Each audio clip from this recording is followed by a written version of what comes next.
তোর গায়ে কে হাত দিছে? খালি একবার বল, বাকিটা আমি দেখছি। বল। বলেন মা কবুল। আরে বড় না কবুল, আমি তো সে কখন বলে ফেলাইছি। বলে ফেলা। ক মা ক। আমি কবুল বলবো না। মা কবুলটা ক। বললাম তো আমি কবুল বলবো না। আমি ওনাকে বিয়ে করব না। বিয়ে করবি না মানে? করবে না মানে করবে না। আর নো মিন্স নো।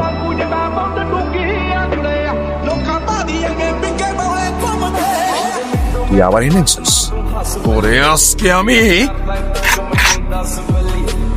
এই সাবধানে, তোর জবানের চেয়েও ট্রিগার ফার্স্ট চলে। এবার চেপে দিলে তোর কথা আর আমার কান পর্যন্ত পৌঁছাবে না ভাই। এই জাহাঙ্গীর আমার সহজ সরল ভাগ্নিটারে ভয় ভীতি দেয়, আজকে বিয়ে করতে আইছে। আমারে বাঁচাও।